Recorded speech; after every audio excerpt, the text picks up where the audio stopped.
Francisco Vázquez de Coronado. Francisco Vázquez de Coronado y Luján, Spanish pronunciation, 1510, September 22, 1554, was a Spanish conquistador and explorer who led a large expedition from Mexico to present-day Kansas through parts of the southwestern United States between 1540 and 1542. Vázquez de Coronado had hoped to reach the cities of Cíbola, often referred to now as the mythical Seven Cities of Gold, which is a term not invented until American gold rush days in the 1800s. His expedition marked the first European sightings of the Grand Canyon and the Colorado River, among other landmarks. His name is often Anglicized as Vázquez de Coronado or just Coronado. Early life. Vázquez de Coronado was born into a noble family in Salamanca, Spain, in 1510 as the second son of Juan Vázquez de Coronado y Sosa de Ulloa and Isabel de Luján. Juan Vázquez held various positions in the administration of the recently captured Emirate of Granada under Íñigo López de Mendoza, its first Spanish governor. Francisco Vázquez de Coronado went to New Spain, present-day Mexico, in 1535 at about age 25, in the entourage of its first viceroy, Antonio de Mendoza, the son of his father's patron and Vázquez de Coronado's personal friend. In New Spain, he married 12-year-old Beatriz de Estrada, called the Saint, La Santa, sister of Leonor de Estrada, ancestor of the de Alvarado family and daughter of Treasurer and Governor Alonso de Estrada y Hidalgo, Lord of Picon, and wife Marina Flores Gutiérrez de la Caballeria, from a converso Jewish family. Vázquez de Coronado inherited a large portion of a Mexican encomendero estate through Beatriz and had 8 children by her. Expedition. Preparation. Vázquez de Coronado was the governor of the Kingdom of Nueva Galicia, New Galicia, a province of New Spain located northwest of Mexico and comprising the contemporary Mexican states of Jalisco, Sinaloa, and Nayarit. In 1539, he dispatched Friar Marcos de Niza and Estevanico, more properly known as Esteban, a survivor of the Narvaez expedition, on an expedition north from Compostela toward present-day New Mexico. When de Niza returned, he told of a city of vast wealth, a golden city called Cíbola, whose Zuni residents were assumed to have killed Esteban. Though he did not claim to have entered the city of Cíbola, he mentioned that it stood on a high hill and that it appeared wealthy and as large as Mexico City. Vázquez de Coronado assembled an expedition with 2 components. One component carried the bulk of the expedition's supplies, traveling via the Guadalupe River under the leadership of Hernando de Alarcón. The other component traveled by land, along the trail on which Friar Marcos de Niza had followed Esteban. Vázquez de Coronado and Viceroy Antonio de Mendoza invested large sums of their own money in the venture. Mendoza appointed Vázquez de Coronado the commander of the expedition, with a mission to find the mythical 7 cities of gold. This is the reason he pawned his wife's estates and was lent 70,000 pesos. In the autumn of 1539, Mendoza ordered Melchor Diaz, commander of the Spanish outpost at San Miguel de Culiacán, to investigate Friar de Niza's findings, and on November 17, 1539, Diaz departed for Cíbola with 15 horsemen. At the ruins of Chichilticali, he turned around because of snows and fierce winds from across the wilderness. Diaz had encountered Vázquez de Coronado before he had departed San Miguel de Culiacán, and reported that initial investigations into Friar de Niza's report disproved the existence of the bountiful land he had described. Diaz's report was delivered to Viceroy Mendoza on March 20, 1540. Expedition. Vázquez de Coronado set out from Compostela on February 23, 1540, at the head of a much larger expedition composed of about 400 European men-at-arms, mostly Spaniards, 1,300 to 2,000 Mexican Indian allies, 4 Franciscan friars, the most notable of whom were Juan de Padilla and the newly appointed provincial superior of the Franciscan order in the New World, Marcos de Niza, and several slaves, both natives and Africans. Many other family members and servants also joined the party. He followed the Sinaloan coast northward, keeping the Gulf of California on his left to the west until he reached the northernmost Spanish settlement in Mexico, San Miguel de Culiacán, about March 28, 1540, whereupon he rested his expedition before they began trekking the inland trail. Aside from his mission to verify Friar de Niza's report, Melchor Diaz had also taken notice of the forage and food situation along the trail, and reported that the land along the route would not be able to support a large concentrated body of soldiers and animals. Vázquez de Coronado, therefore, decided to divide his expedition into small groups and time their departure so that grazing lands and water holes along the trail could recover. At intervals along the trail, Vasquez de Coronado established camps and stationed garrisons of soldiers to keep the supply route open. For example, in September 1540, Melchior Diaz, along with 70 or 80 of the weakest and least reliable men in Vasquez de Coronado's army, remained at the town of San Jeronimo, in the valley of Corazones, or Hearts. Once the scouting and planning was done, Vasquez de Coronado led the first group of soldiers up the trail. They were horsemen and foot soldiers who were able to travel quickly, while the main bulk of the expedition would set out later. After leaving Culiacan on April 22, 1540, Vasquez de Coronado followed the coast, bearing off to the left, as Mota Padilla says, by an extremely rough way, to the Sinaloa River.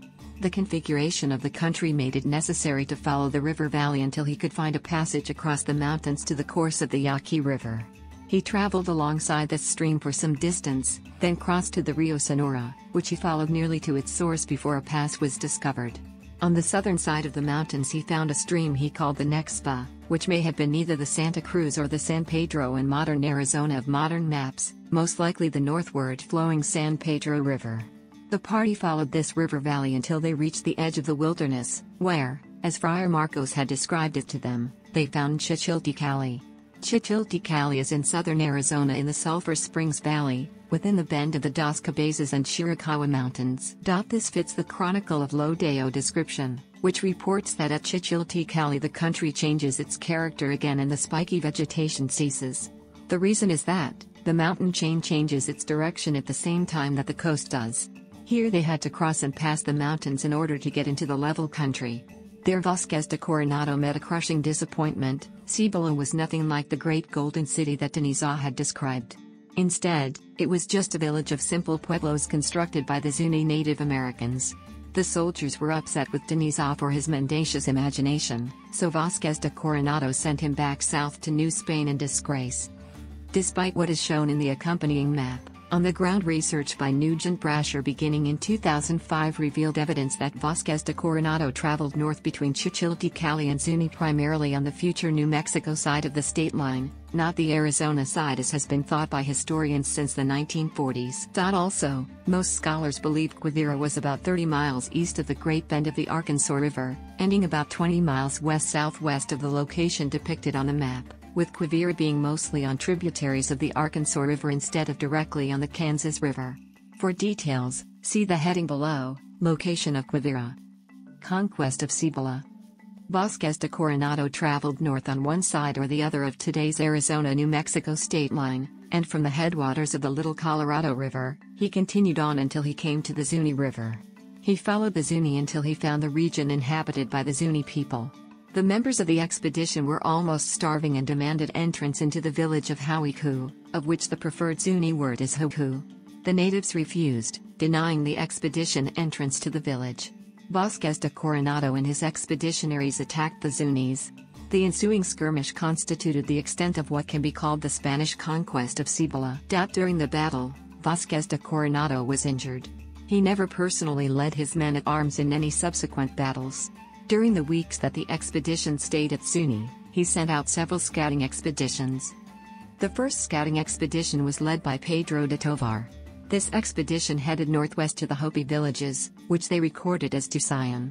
Upon arrival, the Spanish were also denied entrance to the village that they came across and, once again, resorted to using force to enter. Materially, the Hopi region was just as poor as the Zuni in precious metals, but the Spaniards did learn that a large river, the Colorado, lay to the west. Exploration of the Colorado River. 3 leaders affiliated with the Vasquez de Coronado expedition were able to reach the Colorado River. The first was Hernando de Alarcón, then Melchior Diaz and lastly Garcia López de Cardenas. Alarcón's fleet was tasked to carry supplies and to establish contact with the main body of Vasquez de Coronado's expedition but was unable to do so because of the extreme distance to Cibola. He traveled up the Sea of Cortez and then the Colorado River. In this exploration, he hauled some supplies for Vasquez de Coronado, but eventually, he buried them with a note in a bottle. Melchior Diaz was sent down from Cibola by Vasquez de Coronado to take charge of the camp of Corazones and to establish contact with the fleet. Soon after arriving at the camp, he set out from the valley of Corazones in Sonora and traveled overland in a north/northwesterly direction until he arrived at the junction of the Colorado River and Gila River. There the local natives, probably the Coco Maricopa, see Seymour 2007b, told him that Alarcon's sailors had buried supplies and left a note in a bottle. The supplies were retrieved, and the note stated that Alarcon's men had rowed up the river as far as they could, searching in vain for the Vázquez de Coronado expedition. They had given up and decided to return to their departure point because worms were eating holes in their boats. Diaz named the river the Firebrand, Dizon River, because the natives in the area used firebrands to keep their bodies warm in the winter. Diaz died on the trip back to the camp in the valley of the Corazones. While at Hauicu, Vázquez de Coronado sent another scouting expedition overland to find the Colorado River, led by Don Garcia Lopez de Cardenas. The expedition returned to Hopi territory to acquire scouts and supplies. Members of Cardenas's party eventually reached the south rim of the Grand Canyon, where they could see the Colorado River thousands of feet below, becoming the first Europeans to do so. After trying and failing to climb down into the canyon to reach the river, the expedition reported that they would not be able to use the Colorado River to link up with Hernando de Alarcon's fleet. After this, the main body of the expedition began its journey to the next populated center of pueblos, along another large river to the east, the Rio Grande in New Mexico. Tiguex War. Hernando de Alvarado was sent to the east, and found several villages around the Rio Grande. Vázquez de Coronado had one commandeered for his winter quarters, Cufor, which is across the river from present-day Bernalillo near Albuquerque, New Mexico. During the winter of 1540-41, his army found themselves in conflict with the Rio Grande natives, which led to the brutal Tiguex War. This war resulted in the destruction of the Tiguex pueblos and the deaths of hundreds of Native Americans. Search for Quivira. From an Indian the Spanish called the Turk, El Turco, Vázquez de Coronado heard of a wealthy civilization called Quivira far to the east. In the spring of 1541 he led his army and priests and Indian allies onto the Great Plains to search for Quivira.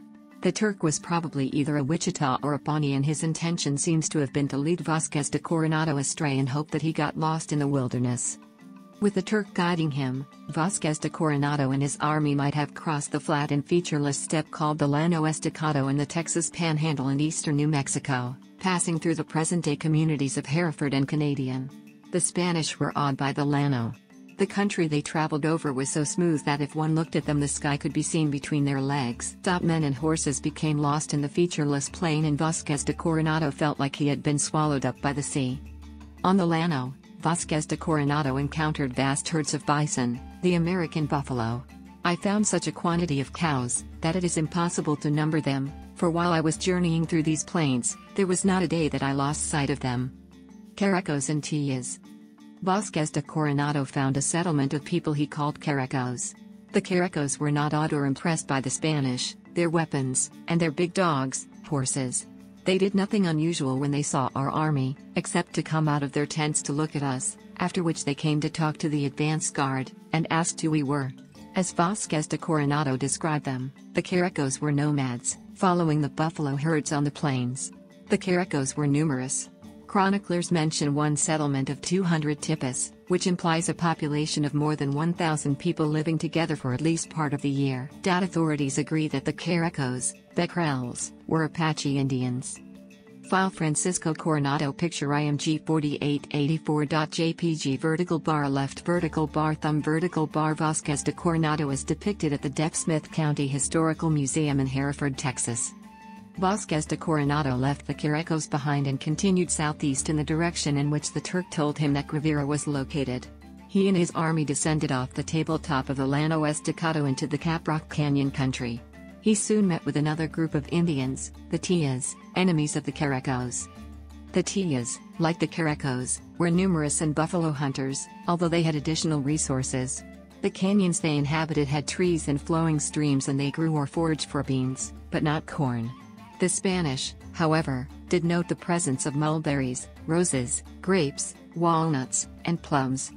An intriguing event was Vázquez de Coronado's meeting among the Tias, an old blind bearded man who said that he had met many days before 4 others like us. He was probably talking about Cabeza de Baca, who with Esteban and 2 other Spanish survivors of the Narvaez expedition to Florida made his way across southern Texas 6 years before Vázquez de Coronado. Scholars differ in their opinions as to which historical Indian group were the Tias. A plurality believe they were Caddo speakers and related to the Wichita. The place where Vázquez de Coronado found the Tias has also been debated. The mystery may have been cleared up, to the satisfaction of some, by the discovery of a likely Vázquez de Coronado campsite. While Vázquez de Coronado was in the canyon country, his army suffered one of the violent climatic events so common on the plains. A tempest came up one afternoon with a very high wind and hail. The hail broke many tents and tattered many helmets, and wounded many of the horses, and broke all the crockery of the army, and the gourds, which was no small loss. In 1993, Jimmy Owens found crossbow points in Blanco Canyon in Crosby County, Texas, near the town of Floydada in Floyd County. Archaeologists subsequently searched the site and found pottery sherds, more than 40 crossbow points, and dozens of horseshoe nails of Spanish manufacture, plus a Mexican-style stone blade. This find strengthens the evidence that Vázquez de Coronado found the Tias in Blanco Canyon. Quivira. Another guide, probably Pawnee and named Zapete, and probably Tias as well, told Vázquez de Coronado that he was going in the wrong direction, saying Quivira lay to the north. By this time, Vázquez de Coronado seems to have lost his confidence that fortune awaited him. He sent most of his expedition back to New Mexico and continued with only 40 Spanish soldiers and priests and an unknown number of Indian soldiers, servants, and guides. Vázquez de Coronado, thus, dedicated himself to a reconnaissance rather than a mission of conquest. After more than 30 days' journey, Vázquez de Coronado found a river larger than any he had seen before. This was the Arkansas, probably a few miles east of present-day Dodge City, Kansas. The Spaniards and their Indian allies followed the Arkansas northeast for 3 days and found Quiverans hunting buffalo. The Indians greeted the Spanish with wonderment and fear but calmed down when one of Vázquez de Coronado's guides addressed them in their own language. Vázquez de Coronado reached Quivira itself after a few more days of traveling. He found Quivira well settled, along good river bottoms, although without much water, and good streams which flow into another. Vázquez de Coronado believed that there were 25 settlements in Quivira. Both men and women Quiverans were nearly naked. Vázquez de Coronado was impressed with the size of the Quiverans and all the other Indians he met. They were large people of very good build. Vázquez de Coronado spent 25 days among the Quiverans trying to learn of richer kingdoms just over the horizon. He found nothing but straw-thatched villages of up to 200 houses and fields containing corn, beans, and squash. Copper pendant was the only evidence of wealth he discovered. The Quiverans were almost certainly the ancestors of the Wichita people. Vázquez de Coronado was escorted to the further edge of Quivira, called Tabas, where the neighboring land of Harai began. He summoned the Lord of Harai who, with 200 followers, came to meet with the Spanish. He was disappointed. The Harai Indians were all naked, with bows, and some sort of things on their heads, and their privy parts slightly covered. They were not the wealthy people Vázquez de Coronado sought. Disappointed, he returned to New Mexico. Before leaving Quivira, Vázquez de Coronado ordered the Turk garroted. The Turk is regarded as an Indian hero and a display at Albuquerque's Indian Pueblo Cultural Center because he led Vázquez de Coronado onto the Great Plains and thus relieved the beleaguered pueblos of Spanish depredations for at least a few months. Location of Quivira, Tabas, and Harai. Archaeological evidence suggests that Quivira was in central Kansas with the westernmost village near the small town of Lyons on Cow Creek, extending 20 miles east to the Little Arkansas River, and north another 20 miles to the town of Lindsburg on a tributary of the Smoky Hill River. Tabas was likely on the Smoky Hill River.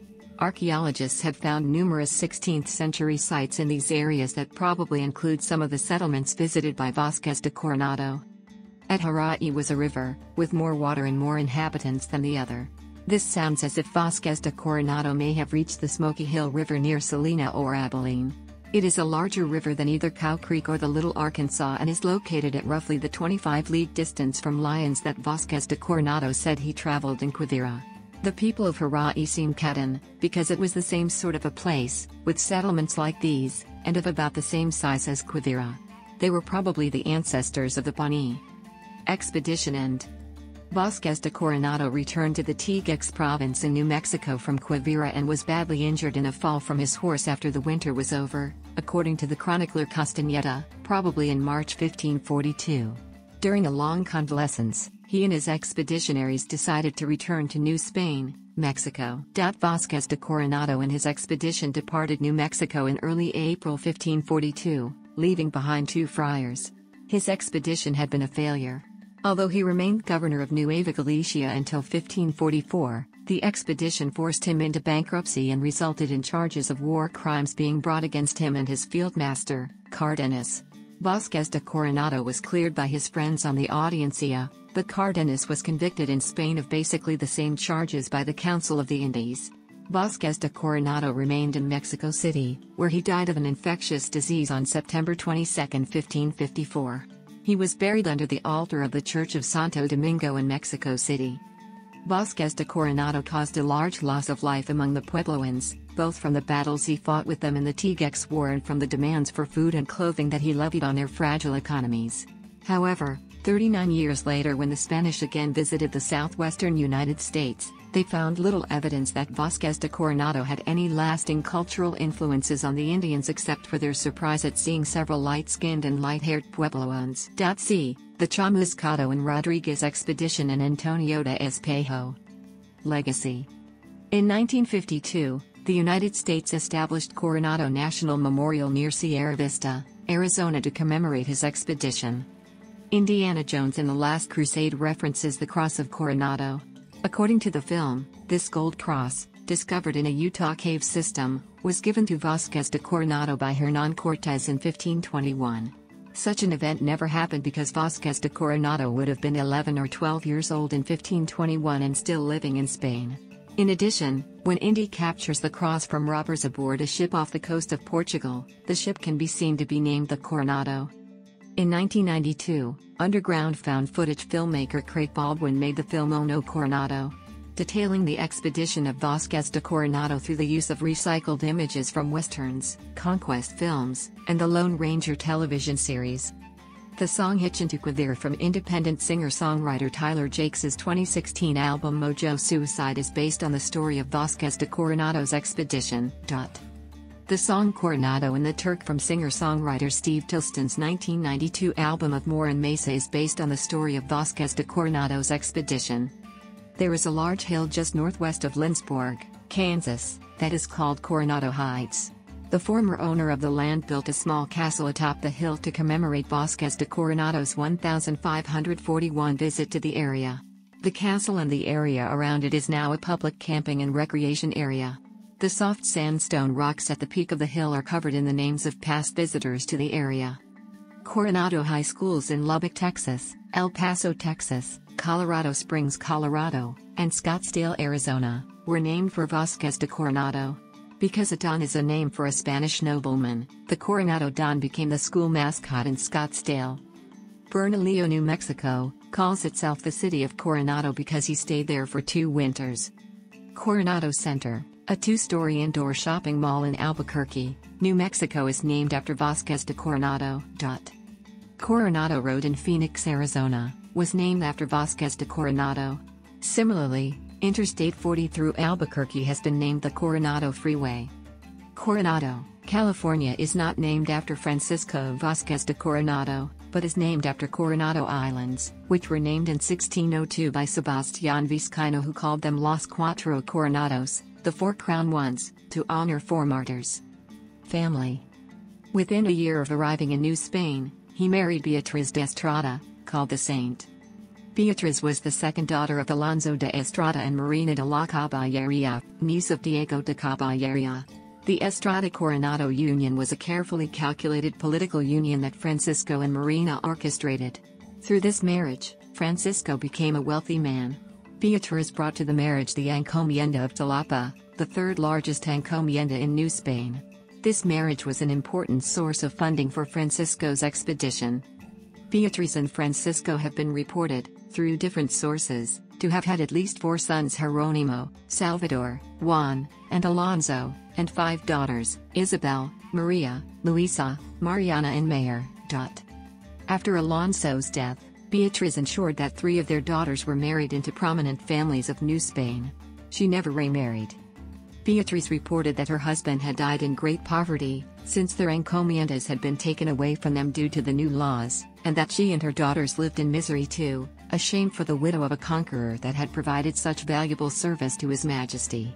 This, as most reports from the early days of New Spain, both positive and negative in regarding all things, have been proven to be false, part of the power struggles among settlers and attempts to exploit the budding new system that tried to find a way to administer justice in land the king could not see nor the army reach. Francisco, Beatriz and their children actually ended their days comfortably. Ancestors ended their days comfortably. Ancestors ended their days comfortably. Ancestors ended their days comfortably.